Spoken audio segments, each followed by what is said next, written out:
You are listening to Talking Images, the official podcast of icmforum.com. Well, hello there.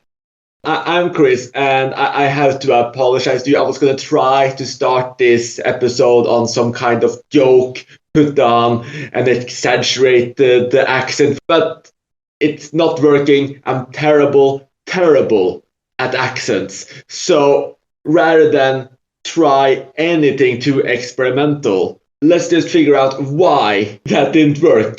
I mean, yes, I'm truly and genuinely terrible, but does the problem run a little bit deeper? Or to put that question in a slightly different way, does Hollywood have an accent problem? This episode is, in a way, about our ability to suspend disbelief, be it that a famous American actor is suddenly from Ireland or Nigeria, especially if they're barely better at it than me, or more extremely, that all of these actors that we see in front of us speaking in English are actually speaking in Russian, French, or Italian. Does it help the illusion if they say ciao or auf Wiedersehen? Is it distracting? Does it hurt the film? Or are we able to accept that this is how the film has chosen to tell its story and simply go along with this world? Are the people who complain just not good sports, essentially? Or is this a case of the film industry making quite silly decisions? For instance, are there not enough Irish American or just Irish actors available to, not need to cast Leonardo DiCaprio and Cameron Diaz as Irish in Gangs of New York? Or to use a slightly more modern reference, because damn, Gangs of New York is about 20 years old now. What about House of Gucci, which we will dive into a little bit later, or The Northman? Because these films still exist. There's still a large amount of films where you have a bunch of mostly American and British actors. They're playing Russians, they're playing Scandinavians, they're playing French or Italian, and sometimes they put on accents, sometimes they don't. It can be a bit weird.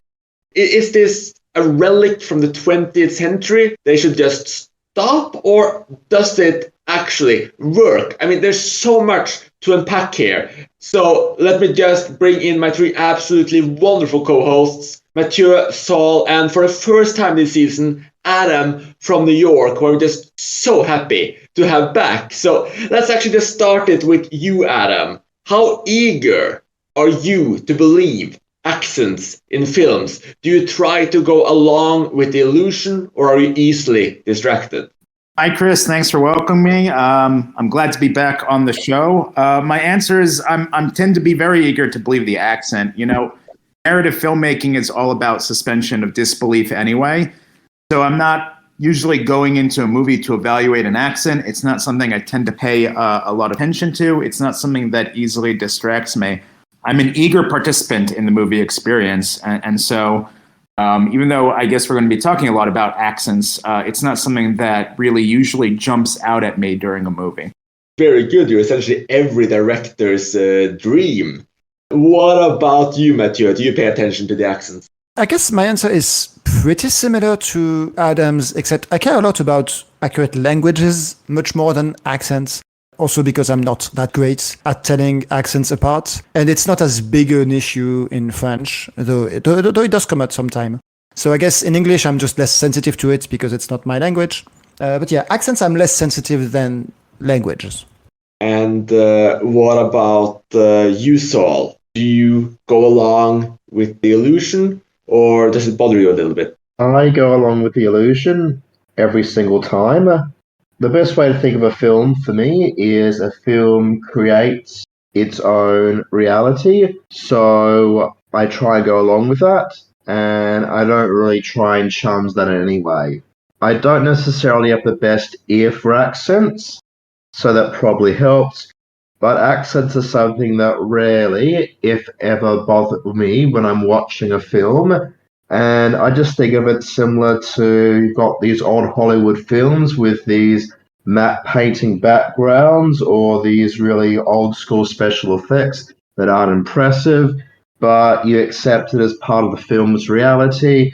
And I guess similarly with accents, or even to go with what Matthieu said about language, with languages, I just go along with it if the characters are talking in an accent or talking in a language other than what it should be, as long as it's consistent. If it's inconsistent, so the accent slips in and out, then it might bother me a little bit. But if it's done consistently, I just accept it as part of the film's reality. What about you, Chris? I think I'm a little bit more on the fence on this one. So I do go along with the illusion generally, but there's always this slight disconnect if we're talking about films that are set in a different country and everyone's speaking in accents, because there's usually those accents do vary, that will go a little bit in or out, or some will make a better effort than others. And there's always this added layer. I mean, it depends if it's a more artificial film. And I mean, we've spoken about this a lot, Saul, where I do love artifice. So, for instance, if it's very clear that there's no attempt whatsoever to put down an accent, for instance, in that of Stalin, where everyone's actually speaking in English accents, that's while it's set in Russia, that's very, very different, and that worked in a very different way. But no, generally, like you guys, I do try to be a good sport. I do generally follow along with the illusion, but I think there's a slight disconnect for me. And based on this conversation, that disconnect seems to be slightly bigger than for you guys. And my next question here might not even be that relevant anymore, given your answers, but how good does an accent have to be believable? Do you tend to scan the performance to look for slip-ups? Does every syllable have to be pronounced correctly? I know you, Saul, mentioned that if the accent slips on and off, that you'll possibly have a problem. So how good does that accent or those accents need to be for you to believe the illusion? I don't think they have to be that good. I think that people love to complain about accents. When a movie comes out where an actor is attempting an accent, I think it's one of the most common things to read about is criticism of that accent. And while sometimes it's warranted, I think a lot of the time it's kind of lazy criticism. I think it's unusual for an accent to be bad enough that it affects a performance. And it's only really when the accent is either very exaggerated or it's inconsistent, as Sol said. Of the two, I think the exaggeration is much more problematic. I was thinking back to a movie that I remember for having a bad accent, and that was K-19. I don't know if anyone remembers this submarine movie, but it had two leads, Harrison Ford, an American, and Liam Neeson, an Irishman, and they were both attempting Russian accents. I really strongly remember Harrison Ford's accent as being very bad.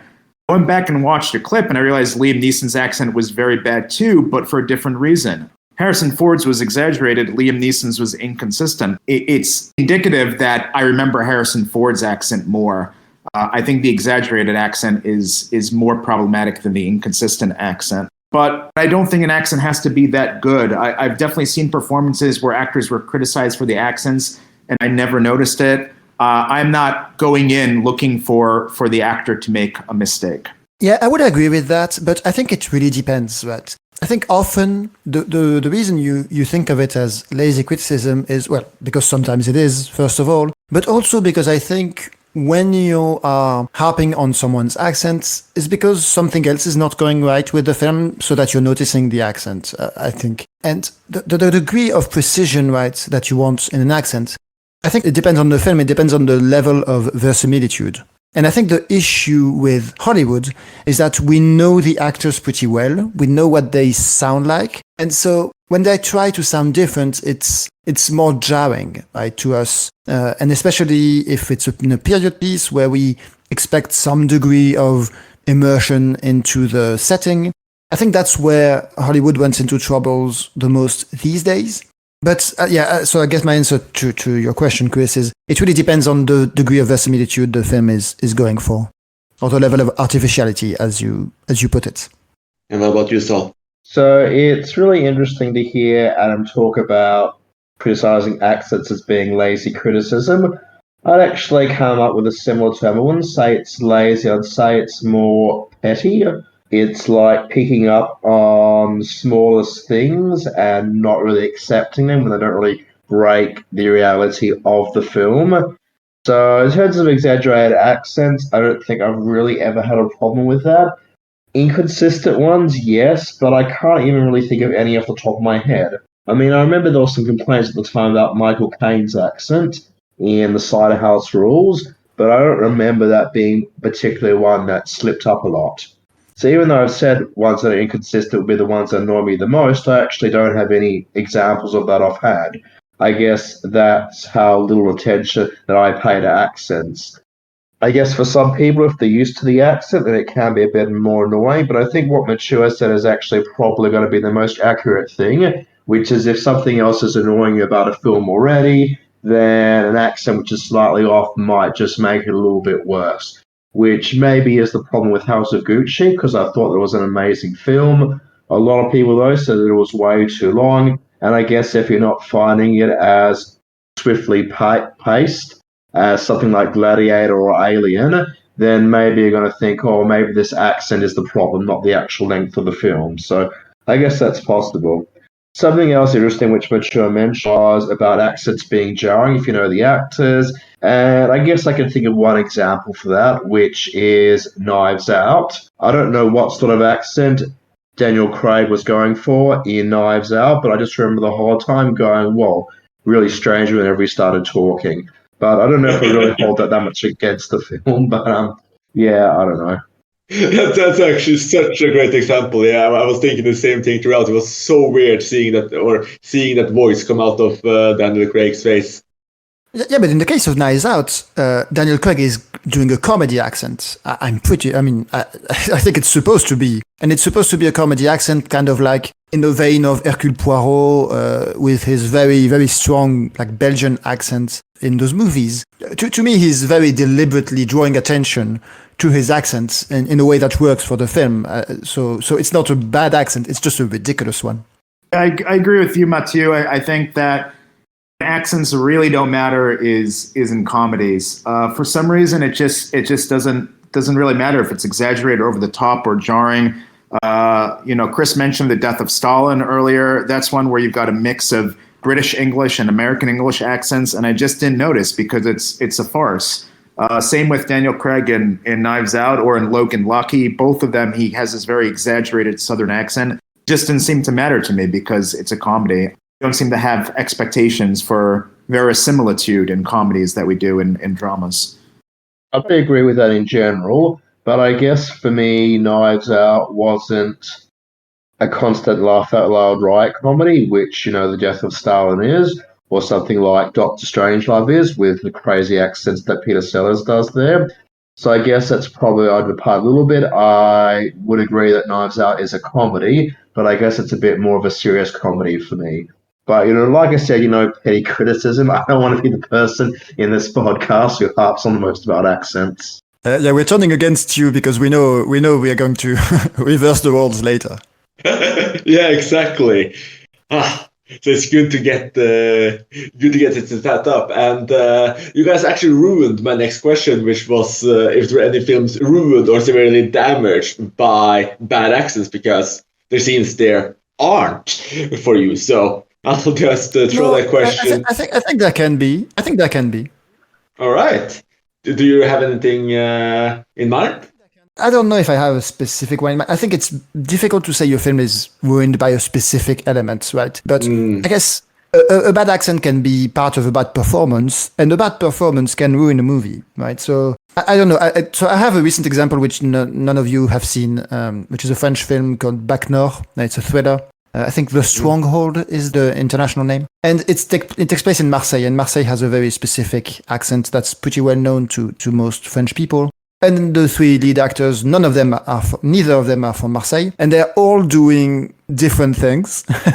And it kind of sounds a little wrong for all of them, but I don't know if I would say it ruins the movie, but I do think their performances are worse because of it. I do think it's at least theoretically possible. And there's a famous example that is not going to affect any of us, but I know that Crouching Tiger, Hidden Dragon, right, is a famous example because It's a film that's in Mandarin, but the lead actors are from, well, they're not native Mandarin speakers, right? They speak Cantonese. And apparently the film was very poorly received by audiences in China because they sound very wrong, right? They sound like they're not native speakers at all, and it sounds really bad, whereas obviously we can tell the difference, so it sounds great to us. So maybe that's an example, but none of us can really judge it. Well, that's an excellent example, actually. This is something where essentially everyone will be clueless. If there's a bad, say, Norwegian accent in a Norwegian movie, no one will be the wiser. So that's that's actually perfect. I mean, there's lots of films, for instance, where I give one example. There's a really famous and actually quite great Norwegian film called Hamsun from 1996. And in that movie, which is about a famous Norwegian author, they cast a Swede as a Norwegian. He's speaking Swedish. They cast a Dane as his wife. She's speaking Danish. And then all of the rest of the cast is Norwegian. So they cast Max von Sydow, but obviously they get a big star name in there. And it's a really weird experience watching it. I don't remember if he tries to be a little bit Norwegian or not, but it's very, very obvious that he's Swedish. So these are similar languages, but it's still really off. It was a big film abroad for a Norwegian movie, and obviously no one outside of that region would ever know the difference. So I don't think Hollywood has ever gone so far as to cast like an Italian or Spanish person as a French speaker in a movie. But what they do pretty often is to have people from Canada, like from Quebec, play French characters. And let me tell you, that does not fly in France because that accent is not... You cannot confuse it with a French accent from France, right? Mad Men was a big example, right? There's a recurring character who becomes the wife of the main character in Mad Men. She's supposed to be French. She's clearly Canadian, and I guess you can accept the reality where she's Canadian, but it's clearly not the intention. You mentioned Swedes playing Norwegians. It brought to mind two Stellan Skarsgård movies where Stellan Skarsgård is a Swede, but I can think of two Norwegian movies he was in. One was Insomnia. The other was In Order of Disappearance. At least that was its English language title. And both times they got around this by having his character being a Swede who had moved to Norway. Which to me just seems like the obvious way to go with those situations if they're not going to actually attempt an accent or they're incapable of doing an accent. You can also think of, for example, Heath Ledger in 10 Things I Hate About You has an Australian accent, but they put in the explanation that, he just happens to be an Australian who lives in the US. Yeah, I wish more films would do that. Would just let people have their accent and say, they just moved here. Yeah, we don't even have to say it. It can just be quite obvious. I mean, Stellan Skarsgård is actually in like 10 plus Norwegian movies. It seems to be in a Norwegian movie every year. And he's just speaking Swedish. And it's fine because, I mean, they're the biggest immigrant group in Norway. So it's not weird that there's a Swede in Norway. I mean, it's like having a Canadian accent in America. It's not weird that it happens. So that makes complete sense. I think the thing with Hamsun is that it's a famous real-world character that's being portrayed by a Swede, which is quite a lot odder. And not to take anything away from Hamsun, it is actually a very good film, so definitely recommend Hamsun. And for any non-Scandinavian speakers, this will not be a problem for you at all. But on that topic, though, because you did bring up something important, and I want to twist that slightly, because two of us are obviously not from an English-speaking country at all, and I'm pretty sure even you, Sol, and you, Adam, you're used to people putting on fake New York accents or fake Australian accents in American films. It's quite a common phenomena. So is it more jarring or distracting when people put on fake accents from that specifically are meant to reflect your accent and you just know that it doesn't fit at all? It's not that it's jarring or it doesn't fit necessarily. When it comes to New York accents, which are quite common in movies, the problem is that they're often a bit exaggerated. But the biggest problem is that the stereotypical New York accent isn't actually very common. The vast majority of New Yorkers do not have the stereotypical New York accent. The vast majority of New Yorkers have a sort of either generalized American accent or they have an accent that's specific to a certain ethnicity or national origin.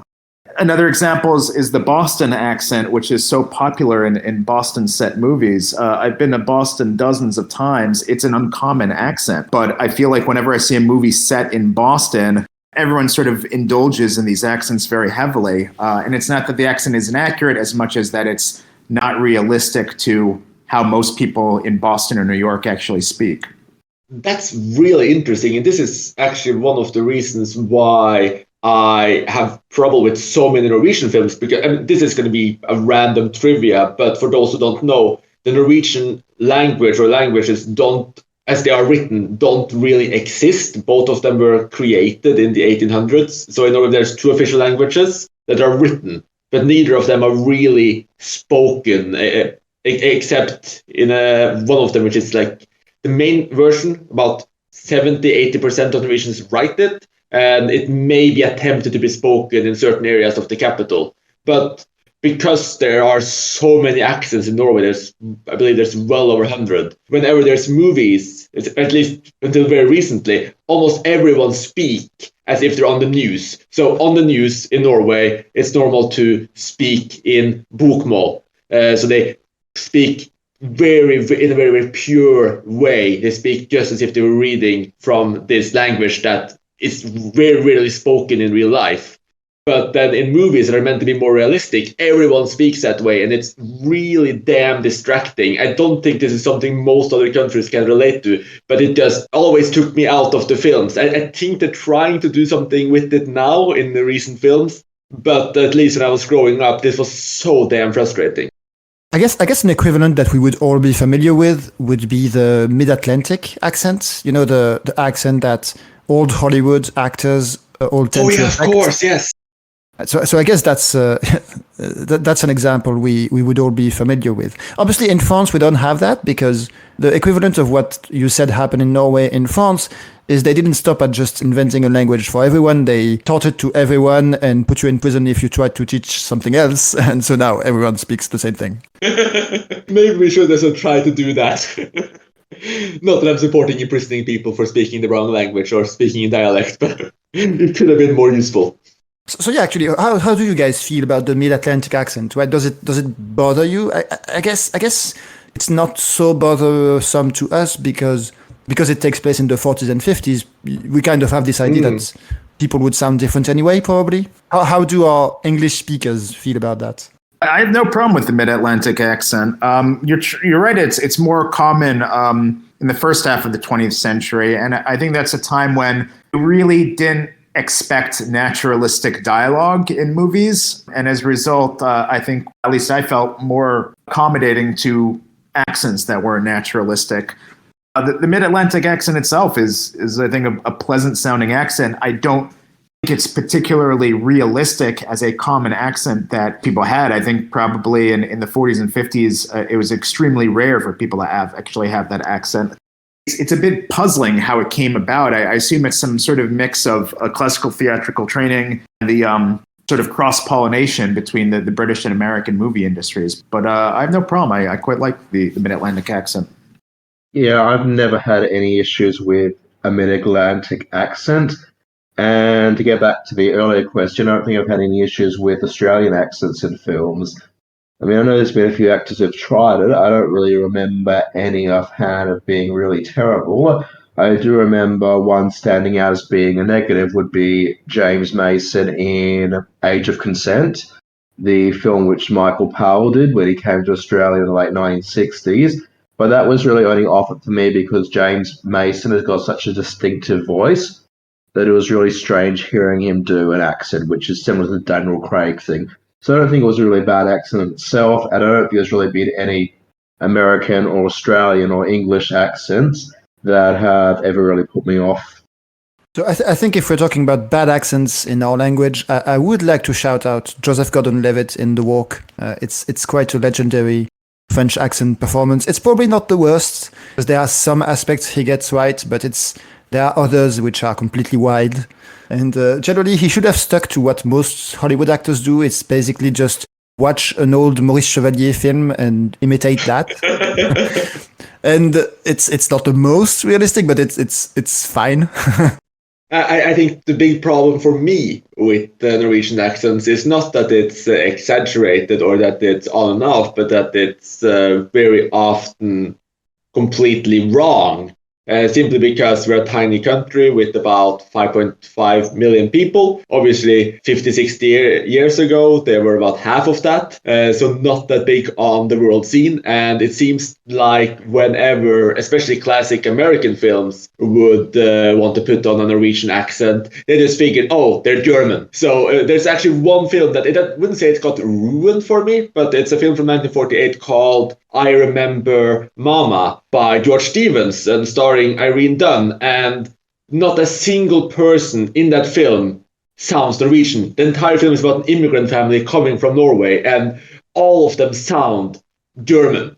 At best, some of them may sound a little bit Danish, but it's just completely off. There's no similarity to the Norwegian language whatsoever. And I don't think the French will have this problem, but all of our listeners who are from quite smaller countries with smaller languages might know very well what I mean, because they're not even trying to get it right. Well, actually, it's possible that Adam and Sol might have something to say about this too. But there's one thing that's not quite attached to this episode. It's not quite an accent, but it's when non-native actors actually not just try to put an accent, but try to speak the language that they're meant to be from. I think one example for me was The Thing, where you have I believe a Norwegian scientist, the person who essentially dies in the very first scene, and he comes running towards them, trying to warn them. And I rewatched that scene 4 or 5 times, trying to make out what this actor was trying to say, and I never, ever even got it. This person was so bad at imitating Norwegian that the words became utter gibberish. Has this ever happened to you, Matthieu? It has happened a lot. It's very often that someone is showing off their French as, oh, they speak French, it's great. And you're like, yeah, I guess maybe they went to France for 6 months. But I think one of the worst offenders, because of the situation it's in, is a recent film, relatively recent, Allied, Robert Zemeckis film, where Brad Pitt, he's playing a spy. And he has a scene which takes place in Casablanca during the war. And he's supposed to pass for French or some kind of, for French Canadian, because he's Canadian, and speaking with actual French people, right? And it is completely impossible to buy into the reality where they don't make it, where they don't make him into 5 seconds into it. It's and the worst part is the film actually engages with the idea that he has to repress his accent and stuff. But no, it just doesn't work. What about you, Sol and Adam? I know that most people will speak English. I know there's some Japanese films, for instance, where people have some really weird American accents occasionally. So I'm not sure if you've ever experienced it or not. The only thing I can think of really is Peter Lorre. Peter Lorre's first English language movie was The Man Who Knew Too Much, the first version of it from the 30s. And famously, he didn't speak any English at all at the time, so he learned his lines phonetically. And it works because he's playing, a dangerous, shifty character. And, obviously, Lorre eventually learned English and learned to speak it fluently. He did move to the U.S., but he's a man who never lost his distinctive accent. And I think his distinctive accent was a huge asset to him in his career. Although it did lead to a lot of typecasting, it became a distinctive part of his persona. But that's really the only example I can think of someone speaking English in a movie without actually knowing English. Oh, I have another one. I'm just trying to remember her name. I have one also. Should I jump in? Yeah, I found it. Found it now. You might have the same movie. Is your movie Rapture? No. No, okay, very good. So this is obviously one of the forums, the ICM forum's favorite films, Rapture by John Gillerman, and of course we've done an episode on John Gillerman here before as well. But in that film, Patrizia Gozzi did not actually speak English at all. So this is a French actor. ironically, in a film set in France. So this is one of those movies we're going to talk about a little bit later, where you have an English or American cast pretending to be French, but here you have a French actor in that mix, and she can't speak English, and she also had to learn everything phonetically. And in this case, it does work, but it could be a little bit distracting. It was a little bit distracting on the first viewing, but seeing how it's set in France, it does genuinely work. What was your soul? The example that sprung to mind for me about an actor learning English phonetically is Bela Lugosi in the original 1930s Dracula film. Ooh. And he's got this very slow and very deliberate way of speaking, which has just become such a tradition passed it over the years for the way that vampires talk. But of course, it wasn't like that in the Bram Stoker novel. And the reason why it was because, as far as I'm aware, he was learning his lines phonetically. So in that case, it actually helped the film because I'd say his performance and Dwight Frye's performances are the main things the film has going for it. I mean, rewatch these days, it's not a particularly, it's a good, but it's not a particularly great horror film for the era, but definitely Bela Lugosi's performance in there so iconic, and his slow delivery, because he's saying the lines phonetically, is just amazing. Yeah, and I think that goes back to the question of verisimilitude, right? It works for Peter Lorre and for Bela Lugosi because the accent works with the character, right? It's strange, it's mysterious, it's unsettling. It just doesn't work when you're trying to be more grounded, I suppose. Well, that's a good point, but I just want to say that I can't believe I didn't know Bela Lugosi learned his line phonetically, and that's the reason why that notorious accent was created. So that's just an incredible trivia, so that I probably should have known a long time ago. That's absolutely amazing. Thank you for that. Actually, I've just done a little bit of research online because I thought, well, I should check this out before the episode gets published, and there is a site over here which is reckoning that when he did start working in the United States, Bela Lugosi didn't speak any English, but that was in a play that he did, not in the Dracula film. So I'm not sure. That's just one website I've looked at. Maybe it's not true, but his way of talking, his manner of talking at least, is something that's come from him learning English phonetically. Pretty close, and this time we'll probably be fairly close together as well, so you probably wouldn't be at the native speaker level in 1931. So regardless, thank you so much for that insight, Saul. And I was not actually going to talk about this because we were going to talk about fake accents today, but what are some actors that actually use very heavy accents in most of their films or work? I mean, one of the first people I thought of right away when we started talking about Peter Lorre, it was Werner Herzog, who's not quite an actor, but obviously he narrates his films, and his distinct German accent is essentially an intrinsic part of all of his English language work. So what are some other people that comes to your mind that put on these accents, and to what extent does it work?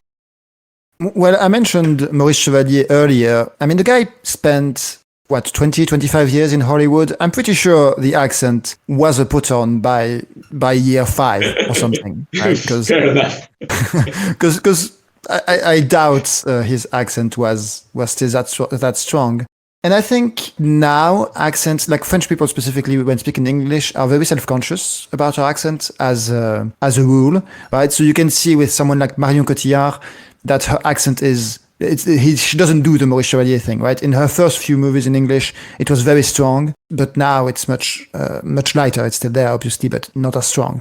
So I think it's a thing that was more common earlier, when you would expect an actor to have a strong personality that they would bring to every movie, whereas now we want actors to be more chameleons to a certain extent.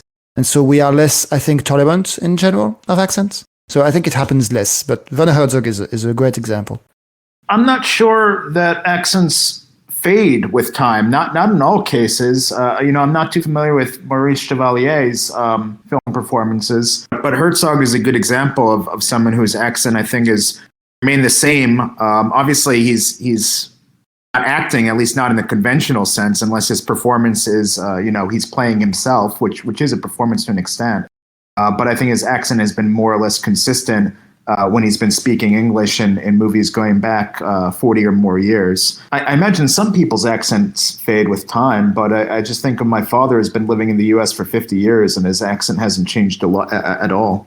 Yeah, I think I did see an interview of Chevalier late in life where he did not sound the same. But you're right. Some people do keep their accent even with living for a very long period of time in the country.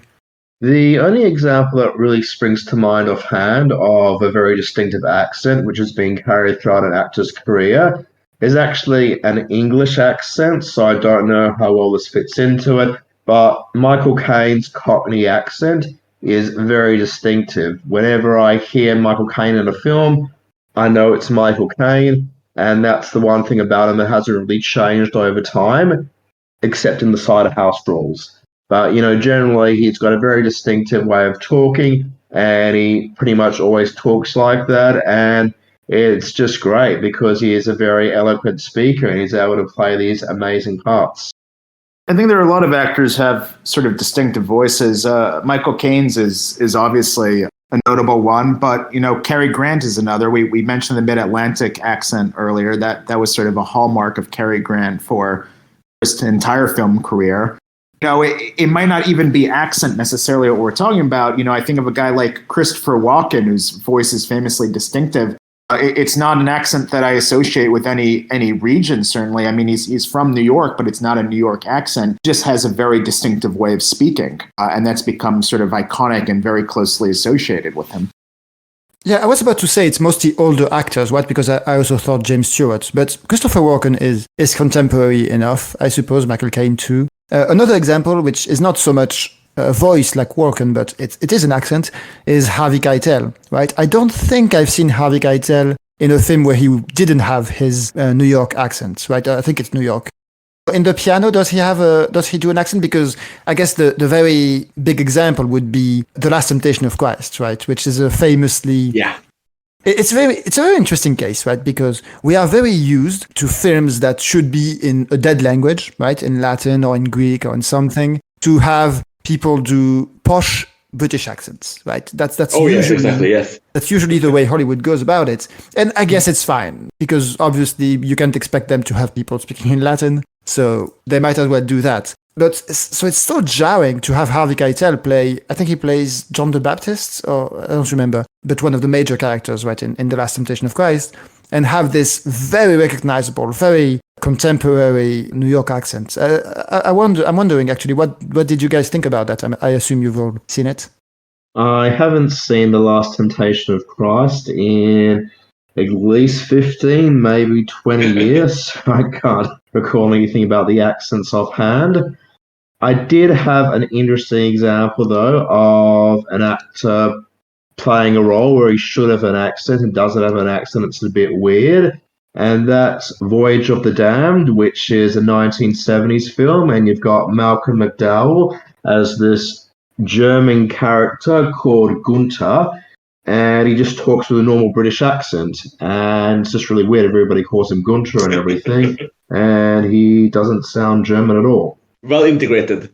Well, the Harvey Keitel character in the Temptation of Christ didn't bother me particularly, but I understand why people have a problem with it. And it's not so much that Harvey Keitel is doing his native accent, it's that it's inconsistent with the other characters. And that can become occasionally problematic. I understand why, those sort of movies set in the past have all British accents.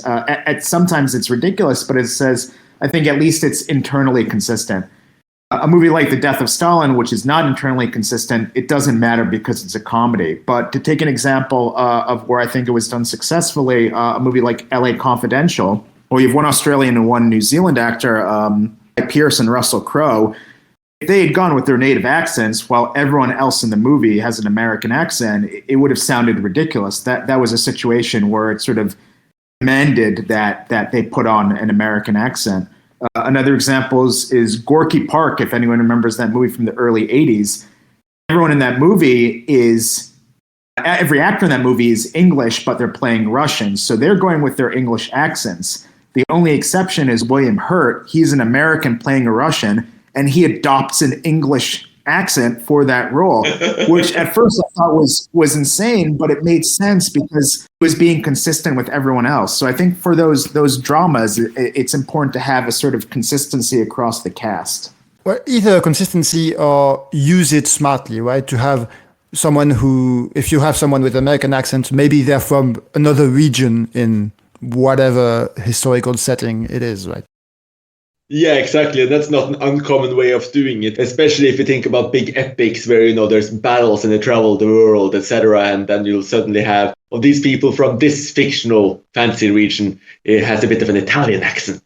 But I do think that we can actually skip a couple of my original questions here and actually dive straight into films set in other countries where actors are supposed to speak, say, Russian, French, whichever, but they speak English, because that can of worms is open now. We're right in it. And as this conversation in so many ways started due to House of Gucci, because of all of us, or some of us, talking about how well does it work.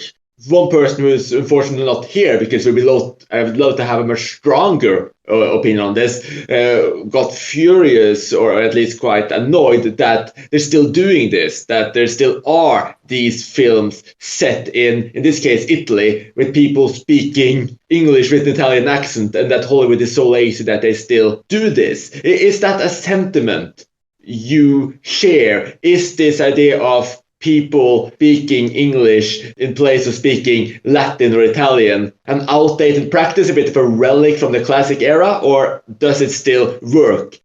It annoys me tremendously. I'm generally, there are exceptions, right? There are films that I like, even though they do this. Amadeus is always the big example I cite, but it's generally a good way to put me in the bad mood to have a film that's supposed to be where people are not speaking the language they should be. And it's not only Hollywood that does this, right? The French cinema industry also occasionally does this, and it annoys me a lot. Ooh, I'm glad we have a really strong opinion. What about you, Adam? I'm just a bit confused, Matthieu. Could you clarify, is your problem with Amadeus that actors are not speaking, German, or that they're not attempting a German accent when they're speaking English? Okay, you're right to ask that question. My problem is they're not speaking German or actually Italian for some of them. But yeah, I do think it's even worse when they do accents, right? Because if you have the characters speaking in English when they're all supposed to be, say, Italians, well, I guess you're saying your language is an abstraction, right? It's like in Spartacus where we can't have everyone speaking Latin, so everyone is speaking in English, just accept it. And in that case, I think you should not have the actors doing accents on top of that, because it's just contradictory, because the point of accents is to feel real. If you're putting on an accent, it's because you are trying to imitate the accent that this person would have. That's nonsensical if you are speaking in a language that this person wouldn't be speaking anyway. So yeah, my issue is with the language, not with it's with both, but it's even worse if you add accents on top of it. And I think Amadeus doesn't do that, which I think it's all the better for it. Yeah, I think we're coming face to face with the realities of the industry, which is that a lot of the times the industry is they're just always going to make a movie in the language that's native to where the industry is located. Hollywood movies are just, they're going to be in English. I mean, they might have a few snatches of dialogue in a foreign language, but they're going to be in English.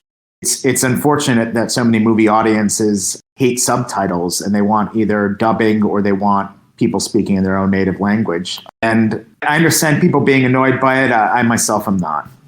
So now we have two sides of the conversation. I will place myself slightly closer to Matthieu here, but also distinguish myself a little bit. So, like I mentioned at the very beginning of this episode, I do have a slight problem with films that do this, because there is that added layer of separation. You do wonder, was it necessary to do this? There is issues with just keeping up appearances of this being set in another country that I can never really get completely over in my mind. But I usually just try to go along for the ride. I don't actually mind if they put on accents. I understand Matthieu's points completely, and it makes logical sense. Though I do think this ties back into the what we talked about with Last Temptation of the Christ and all these historical movies that are meant to be in Latin, where they put on English accents, and then we kind of just accept, oh, okay, English accents, or at least posh English accents, sounds antiquated to us. We think this is how people spoke in this older era, or this is the language of theater, etc. Whatever reasoning we want to put. This has just become something that we associate with this world. And for instance, an Italian accent is something we will associate with Italy. So it's almost a little bit, at least to me, when I do this, as if we're kind of going into this story a bit like we would say go into a novel, which is like, oh, we would love to have this in the real language, but because we don't want to have subtitles, like we have translated it for you, kind of thing. And I can buy into that illusion to an extent. I don't think it's worse than when they do it in regular accents. In fact, in some ways, it can be a little bit better for me. That will depend on the movie and will depend on how consistent the accents are, because at least in House of Gucci, I didn't necessarily think the accents were that consistent across all of the actors. But we've saved Saul for last because he's the biggest defender of House of Gucci. So Saul, how do you feel about films set in different countries where people are putting on an accent to just really make it clear that this is happening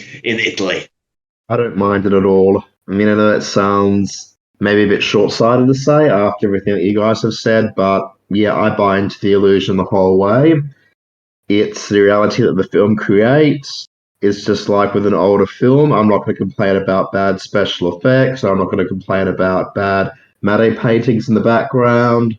I just accept it as part of the film's reality, and it doesn't annoy me at all. And I don't think it's even necessarily a bad thing, because you look at the film as an industry, and you can't just make a film with a few $1,000s in the bank. You need to have investors, you need people to invest in a film, and you need to be marketable. So if Ridley Scott has this great vision as a director, and the only way he can get financing is to make his film in English, I'd say, yeah, fine, go ahead. Every single time. I'm a big fan of Ridley Scott, but it goes for pretty much, any director. I think if it's going to help him get the project off the ground, that's fine. It's a film. It's a narrative film. It's not a documentary. It's creating its own reality. Just accept it. Buy into it. It's not such a big problem. Yeah, I agree with Saul. I don't love House of Gucci like he does, but I have no problem with the accent.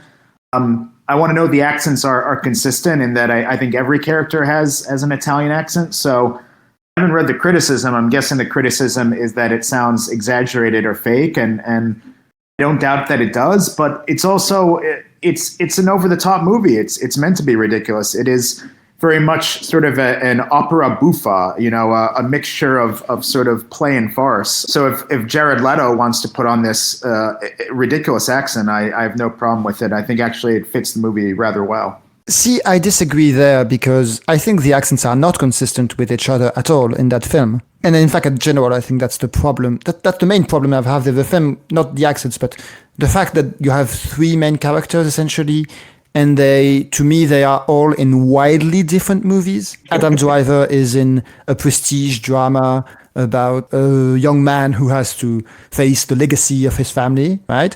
Lady Gaga is in this very heightened drama about this woman who comes into this kind of crazy world and adapts to it in her way. And then Jared Leto is in a Super Mario movie, I think, or he's in a cartoon, essentially.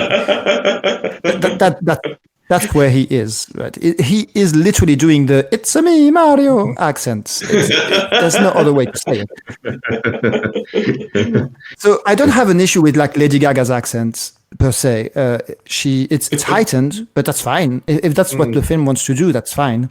I don't have an issue with Adam Driver's accent either, in the sense that, again, if you want to do that movie, I don't love it, but it's a choice, right? But to me, the problem with the film is that it doesn't make a clear choice. Well, I think personally the only choice it doesn't make for me is Jared Leto. I'm not sure exactly what was going on with that performance because it's very comical. I don't know if it was intended as comic relief or not, but look, I think Adam Driver and Lady Gaga were spot on the whole way. I didn't find any faults with their accents, and I bought into it, and I didn't really even really mind that they've got different things going on because it basically the film starts off as this tale of Lady Gaga as this gold digger trying to get into the family. Then the film evolves to eventually become about the Adam Driver character, and he basically ends up, lusting for the very things that she is initially after herself to begin off with. And it goes from being this gold digger tale to being very similar to the Godfather type of drama, with, like you said, about the family legacy and just the casting of Al Pacino in there. I just thought was amazing in that sense because the film gave me vibes that were very similar to The Godfather. The only thing is that The Godfather didn't have Jared Leto doing a comical performance, but otherwise, I thought it was very similar to The Godfather in the best possible way. That's a really good comparison. I was thinking about The Godfather all along the way, and I'm also thinking about Goodfellas a little bit with its elaborate setup too, where you also focus on Ray Liotta and his family and this kind of really heightened sense of being in this all of this extravagance. And I do actually think that this is the level where the film really works well. It really hits all of those milestones in terms of the great family epic. And it has, even though it's not really a crime film, it really feels like a crime film throughout. I mean, there's some seedier elements. It's started a bit of a foreshadowing of a very, very clear crime, but it really feels a bit like a mafia film. It really has that aura of the family dynasty. And I do think that that's one of the places it really succeeds.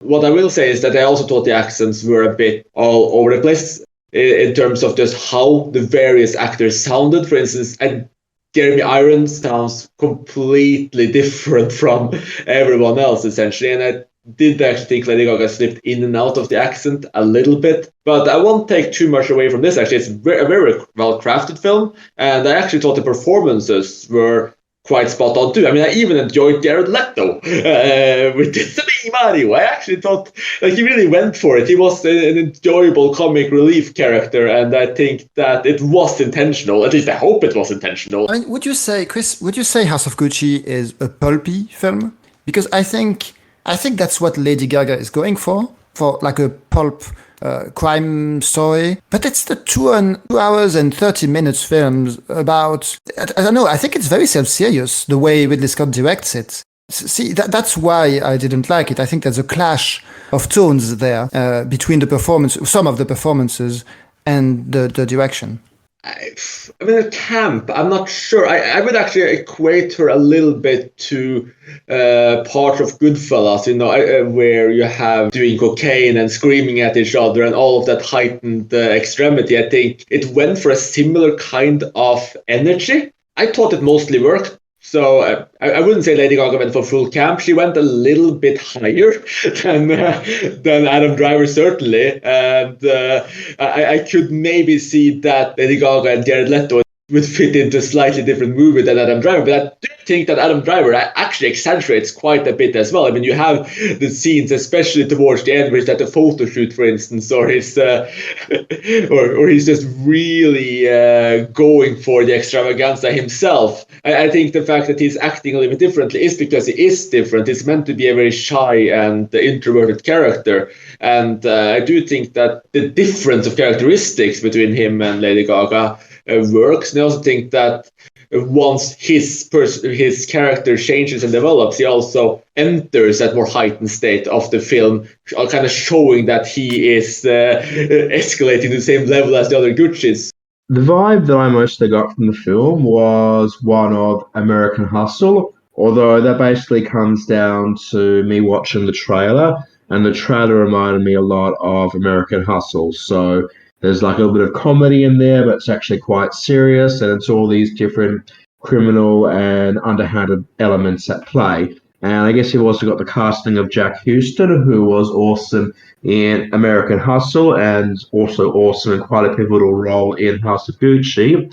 Not one of the five main players, but definitely one of the most interesting ones as someone who really ends up being quite important in Adam Driver's life, even though he seems like a very supporting character at first. Well, I guess the difference to me with Goodfellas is that in Goodfellas, the way Scorsese directs, it also goes with the energy, right? You mentioned the cocaine and all that. It has very flashy direction, right? I think House of Gucci is, again, the impression I get from it visually, it's very dark. It's not. I said pulp, by the way. I didn't say camp because I don't exactly know what camp is. I don't have a good grasp on that. Yeah. No, pulp is a better description. Sorry about that. Yeah. I just don't have a good grasp on what exactly is camp. So pulp is I'm more comfortable with. I don't think Ridley Scott is trying to do something pulpy, or at least that's not the feeling I get, and it's that disconnect that bothers me in the film.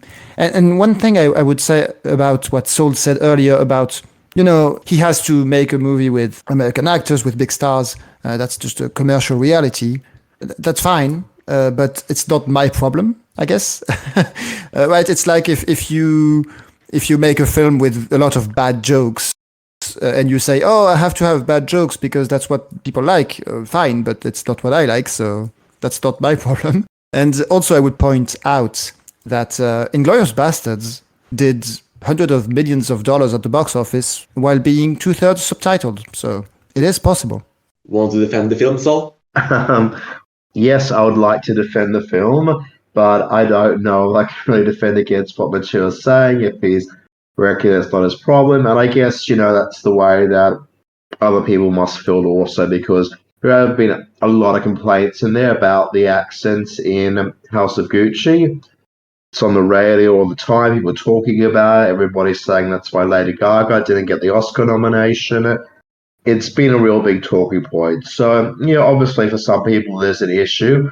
I guess I just feel, going back to what I said much earlier, it's a petty criticism. I don't think it's something that really should take away from a film. If you step into the film, accept its reality. If you meet the film halfway, I don't think it's something that should be a problem, but I guess if you're not able to, well, I guess, you're just going to miss out on some great cinema, because I just think it's a fantastically written film. It's nice and stylish in there. You've got that great Blondie song pumping away in there. And you got some really fantastic performances, Jared Leto aside. Once you get past the accents, and not even Lady Gaga and Adam Driver, I just absolutely love Al Pacino in the film. I think it's one of his best performances he's given in years. Probably his best performance since Ocean's 13. So in 15 years, I don't think I've seen such a strong tone from Al Pacino.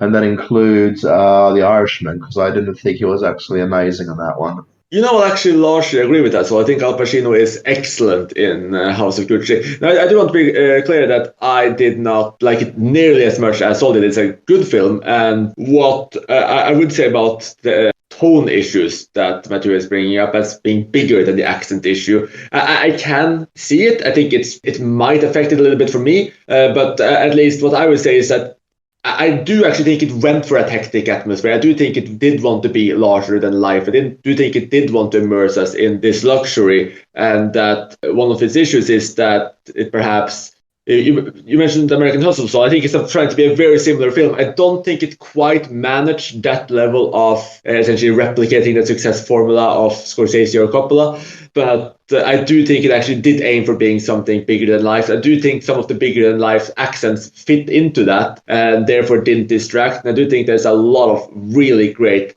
acting in it. But to get a little bit more technical again and to pull the discussion a little bit away from House of Gucci while also building a little bit on what we've been saying, one thing that is very interesting in House of Gucci is that despite the fact that everyone is speaking English with an Italian accent, you do have these moments where they actually speak Italian. For instance, you have the early scene where Patricia, or Lady Gaga's character, walks into her father's company, and you have all of the men working there essentially catcalling her, and all of them are speaking in Italian. You also have a scene where Lady Gaga is speaking in Italian to her maid, and various small words here and there. I actually watched the film with English subtitles, and I think like every few minutes there would be this little caption which would say "speaking in Italian." So I would love to hear your opinion on how you feel about this, especially you, Matthieu. Like, does this add even more to the inconsistency for you? Really, they have not just taken it so far that they're not just speaking in regular English accents, they're putting on Italian accents, and now they're also throwing in Italian words, making it clear that within this reality, Italian still exists. And does that bother you even more, Matthieu? Well, yeah, it's like the cherry on top. It's just even more inconsistency and yeah, nonsensical. Again, it's if it's in a film that's really heightened, that's fine. But if it's in a film that's supposed to be taking place in a world that vaguely resembles our own, it bothers me. Actually, Ridley Scott did this twice last year, because in The Last Duel, which is a film I like more than House of Gucci, it's taking place in medieval France and it's Matt Damon and all that. They're not doing accents, but you have people singing French songs in the background, and that does annoy me.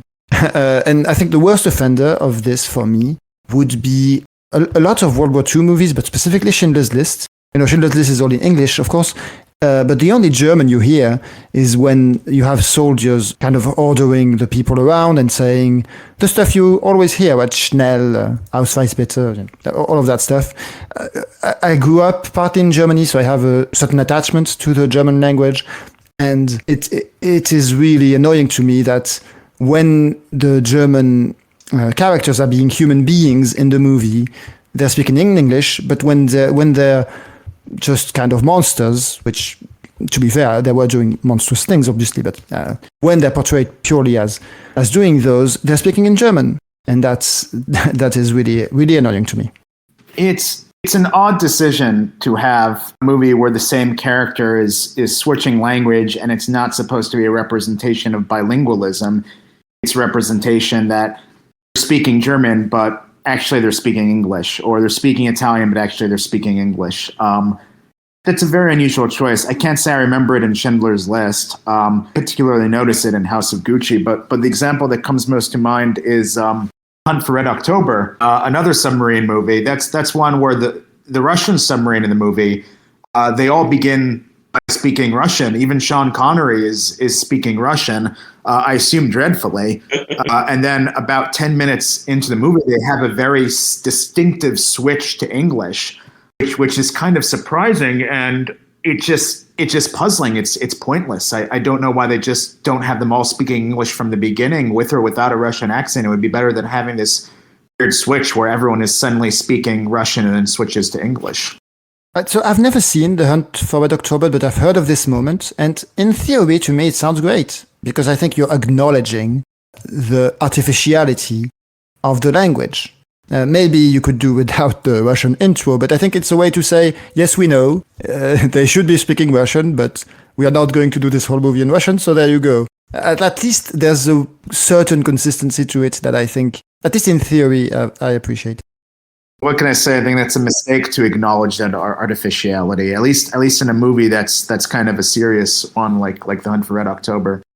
In terms of characters switching between languages, that's usually not a problem with me, because as a film goer trying to meet the movie halfway and accept its reality, I usually just assume these characters are bilingual, especially if they're in the business world and they need to be speaking English to communicate, or when they first meet Adam Driver and Lady Gaga at the party, you don't know what language people are going to speak.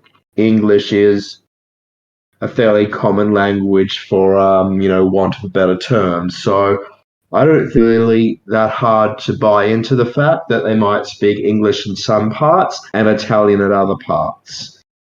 The Schindler's List example, that is a criticism that I have heard over the years. It's one of those ones where I go, petty criticism. I don't know. Look, it's been a few years since I've seen Schindler's List, so I don't remember the specifics in detail, but I have heard the criticism a lot. I can't remember offhand the nationality or the Jews in Schindler's List, and whether all the Jews would actually all be German, whether it would be like from Poland and a mixture of other places, because that could explain things also. But I don't really have a problem with it. I don't think it really subtracts from the film too much. I mean, yes, it does make the German characters seem a bit more monstrous, but I don't think it does anything against the German language or anything against Germans per se. I mean, I have German heritage, and I don't really feel anything's really done wrong by that. And yeah, look, I guess it could be argued, yeah, it's a artistic decision. The only reason Spielberg did this was in order to make the Germans more frightening, and that's really bad. So the film's worth a 0 out of 10. Well, look, I don't know. If you're going to be a petty like that, then maybe. I'm not saying that you'd give it a 0 out of 10, but I have had a lot of criticism thrown towards Schindler's List over the years. It's one of those films like Vertigo or Citizen Kane or Casablanca that people like to attack for whatever reason, because it's often considered one of the 10 or 20 best of all time. And I guess just with a lot of criticisms like that, I've just come to deflect it, I guess, over the years. And I suppose when you've got a film that's strong enough, where it's good enough, the bad things don't really make that much of a problem. I mean, that might even be a good future podcast topic. You know, flawed masterpieces, films where there actually is something there which doesn't work, but it's still a top 10 or top 20 film for you, because there's probably quite a few films I can think of like that have actually got issues in there. They aren't perfect films, but they're just such an overwhelming experience that something like that doesn't matter. So maybe that's what I feel about accents in general, that yeah, sometimes it can be distracting, sometimes it can take away from the film, but if the film itself is good enough, which for Schindler's List definitely, for House of Gucci, yes, I'd say also, it doesn't actually affect my experience of it that much.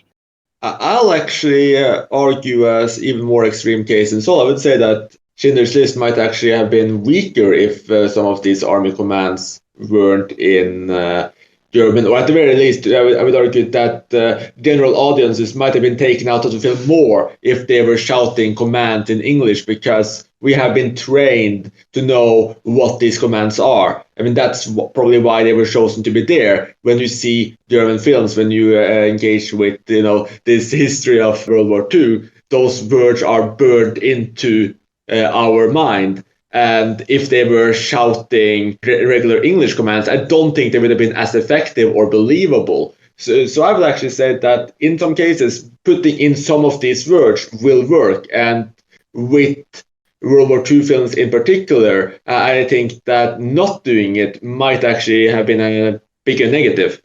Yeah, but you're getting at exactly my problem with it, Chris, is we've essentialized, well, Hollywood has essentialized the German language as being the language of barked orders, which, okay, there's, the Nazis were terrible, and that's, okay, but it's not like they were the only, it's not like it's the only language where that has been done, right? I was watching a Bollywood movie recently, and I was realizing that in Indian cinema, British officers are basically the equivalent of Nazi officers in Western cinema, which is fair enough, right? But the way in which we've made it so, as you say, a general audience wouldn't buy a German soldier saying "go faster," right, or something like that, I think is the problem. Yeah, exactly.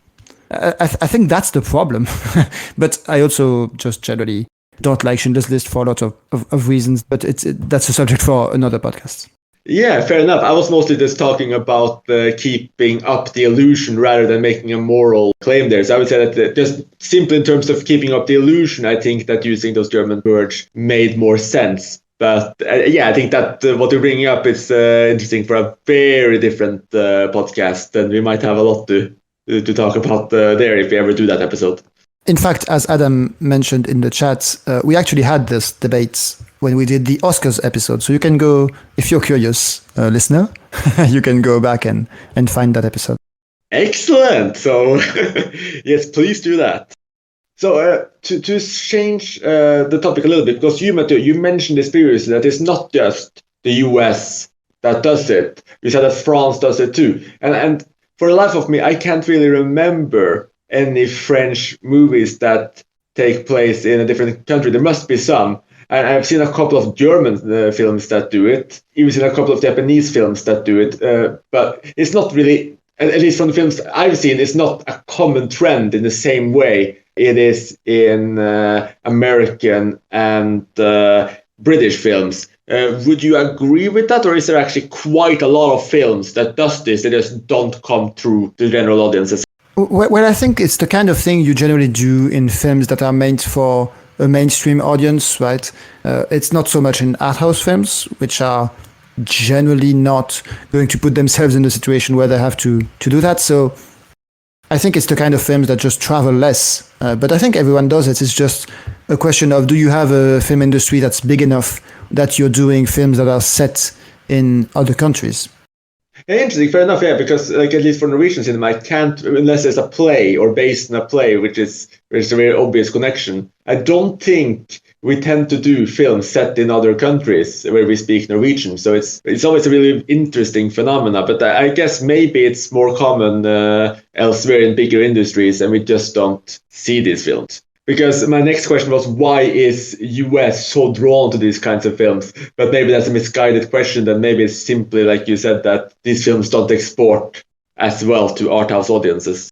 Well, I think the question of accents is more key in American cinema because it has this kind of dominant position, and because English has this kind of worldwide language position, and also Hollywood is so dominant that you have this phenomenon of British actors and Australian actors and New Zealand actors, South African, etc. They're all learning how to do an American accent because they know that they can reach a global audience and become major stars by playing in American movies, but for that they might have to learn how to do an American accent. So it is so common for stars from these countries to be very good, or at least good enough at doing at least an American accent, whereas it's more rare for American actors to be very good at doing accents from these countries because they just don't have the need to. Yeah, that's a great point, Matthieu. And I think we're nearing the end of an episode there. So I only have two questions left. The first one will probably be a quick one, or maybe not based on conversation we've had. So do you hope that films where actors pretend to be speaking a different language when they put on an English accent are phased out? Or do you just accept this, as long as general audiences refuse to read subtitles? I don't think my response will be any surprise. I think this will be in keeping with what I've said so far in the episode, but I don't care. Not really. I tend to be accepting of the filmmakers trying to present, or if not everything they're trying to present, at least the world they're trying to construct. I'm willing to take that journey with them. So this is not something I particularly hope for or care about. What about you, Matthieu? Well, similarly, it won't be a surprise that I say that I hope it slowly disappears. Now, I don't want to sound like I want to limit what artists can do, right? But in the context of a film that, again, is supposed to be taking place in a world that is similar to ours, that is not super heightened, I hope it goes less common. And I think there are reasons it might be, because it might become less common. Because I think Netflix and other streaming services have shown that audiences are more tolerant to subtitles than maybe producers previously thought. At least I hope so. I think just generally there's a globalization of film culture that, especially through streaming services, might go in that direction. At least I hope so. I actually don't think the Netflix argument holds much water, because not so much the films that Netflix buys, but the Netflix originals, a lot of those, which are originals that are made in non-English speaking countries, are actually released on Netflix with both the original language and an English dub available, as well as dubs in Italian and French and German and all these other languages. So Netflix is actually doing a lot of dub movies at the moment, and most international ones you'll see, which has got the Netflix logo because it's a Netflix release, will actually have dubs attached to it. And I've got a controversial opinion. I actually don't think dubbing is the worst thing in the world. I know as a hardcore cinephile, I'm meant to absolutely hate dubbing, and it'll never be my preference to watch a film dubbed, but I think films should be available dubbed because it exposes a larger audience to the film. And if the audience likes the film enough, maybe they'll actually try and rewatch the next time with subtitles, or maybe they'll switch over to subtitles the whole way through. But by actually having it in there in a dubbed form, you've got the ability to reach out to other audiences and get more people involved and get people watching it who just wouldn't watch it because there's subtitles on it. And I know there's a terrible bias against subtitles, and I think the only way you can do that is by making foreign language films more accessible so that people have got the option to say, well, actually, I'm enjoying this so much, I actually want to hear this in the original language. Or I'm tired of hearing these fake actors, I actually want to hear it with the actual original actors doing it. So the language issue, yeah, I've got no problem with it. I'm happy for good directors like Ridley Scott to keep making films in the English language when they're set in other countries. I don't think it's necessarily a bad thing. As I said before, you choose to buy into the film's reality. And like Adam said, it's something which I don't really care about that much as a film goer. It's not the number one issue for me, but controversially, I'd actually lean towards making films more available in English just to penetrate the market more. Get people actually watching these films. Give them the opportunity to see them when they wouldn't see them otherwise, and maybe, who knows, we'll convert some people over and you actually get them to watch it properly once they've got through a few dub films and realize how good they are. Well, dubbing is another subject entirely, I would say. I think I don't know about Chris. I don't know how Chris feels about it, but I think it's generally very different how native English speakers who are cinephiles feel about it. They generally tend to be more tolerant of dubs. But I think for people who are not native English speakers, it is such a rite of passage to start watching films subtitled, right? Because dubbing is the mainstream.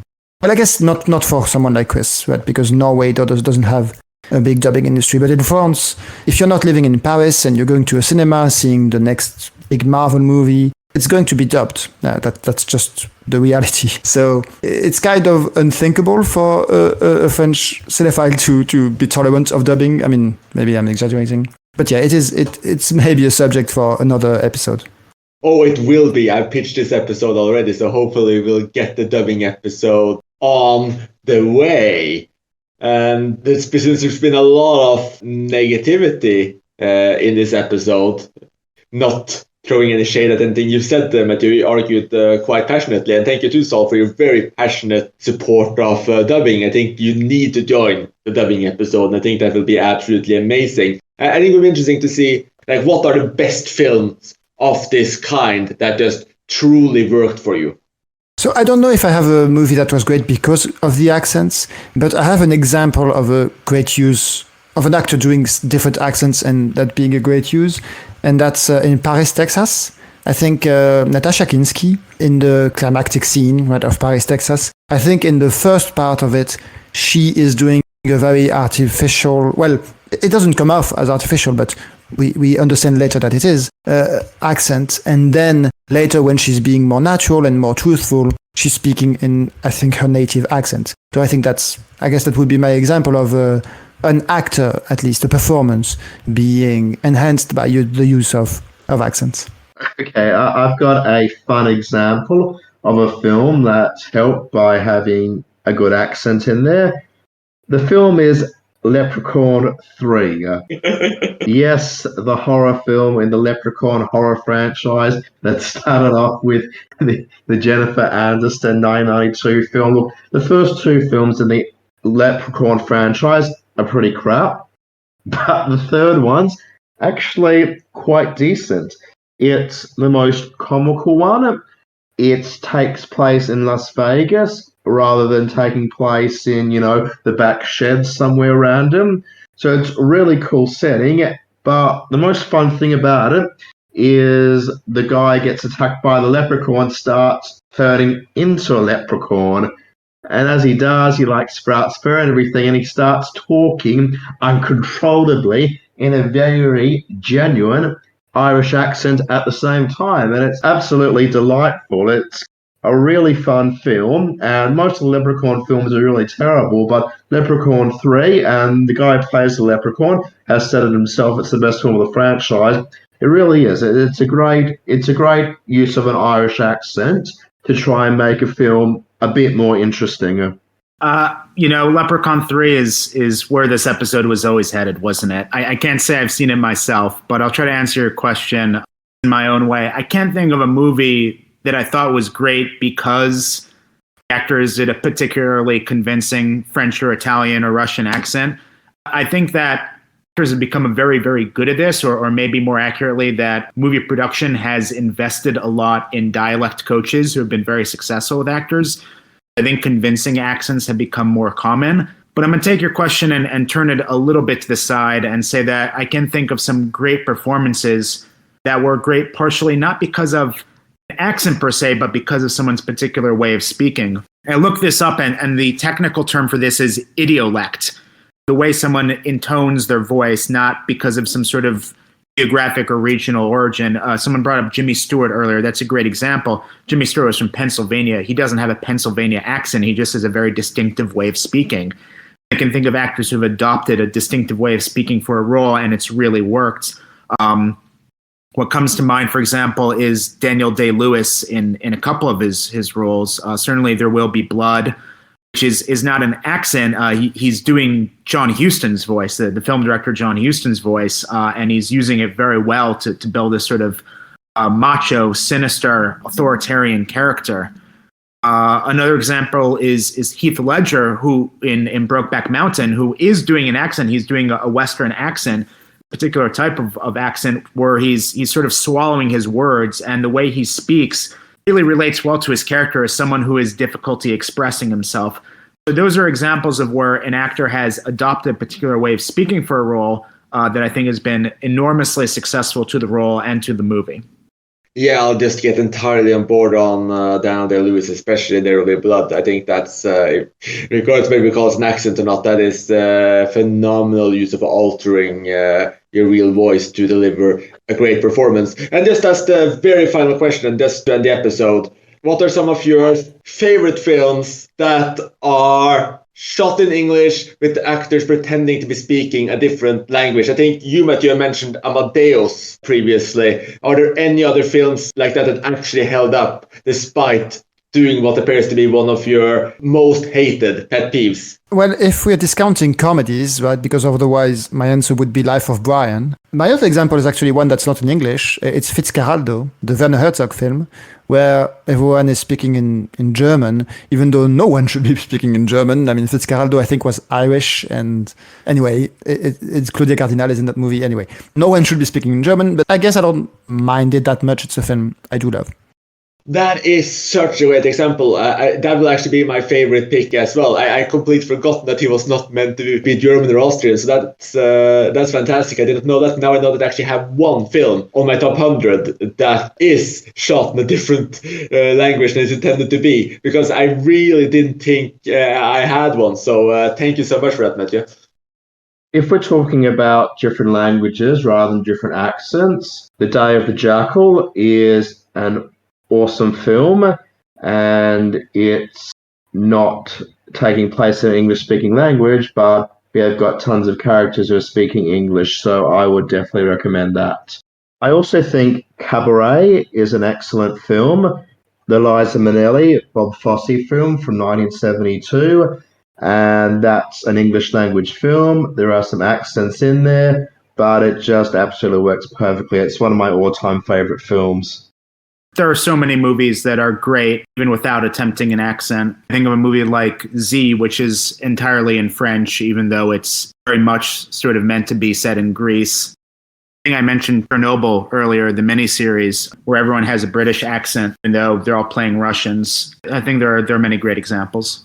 Thanks, Adam. I think that was the positivity this episode needed. There's a large set of recommendations where it just didn't bother us that they were not speaking the language they were supposed to. But you don't have to worry. We will not suddenly switch to another language. We will stay speaking to you in English. So thank you so much for listening, and Join us again soon. You have been listening to Talking Images, the official podcast of icmforum.com.